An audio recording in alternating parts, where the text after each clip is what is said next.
Rochester Wards 1, 2, 3, 4, and 6.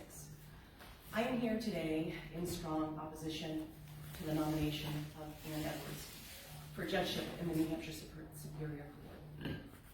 I think everyone will agree that a judge needs to be held to the highest standards of ethical integrity.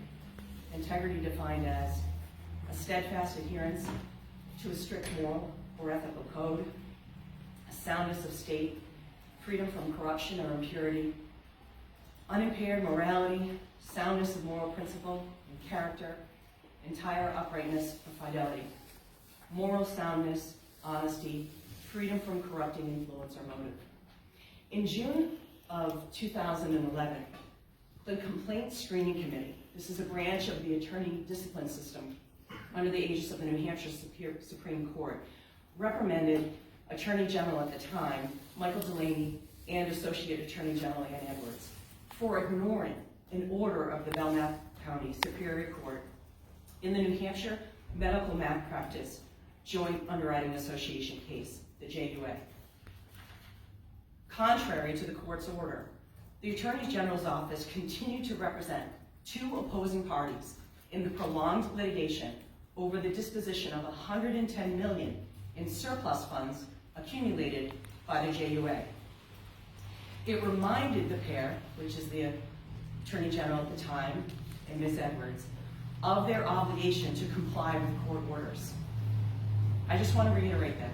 They had to remind the Attorney General and the Associate Attorney General of New Hampshire to comply with court orders.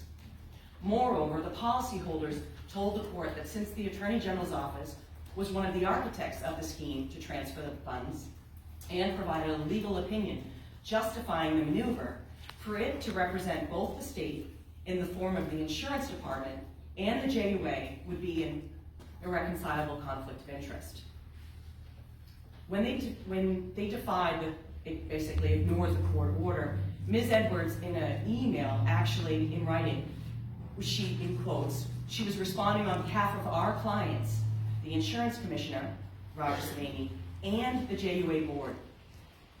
The two, former Attorney General and Ms. Edwards, the committee wrote, have been warned that in the future, if they have received such an order from a court, they are required to cease giving legal advice or directives to a party that is the subject of that order in that or any other matter.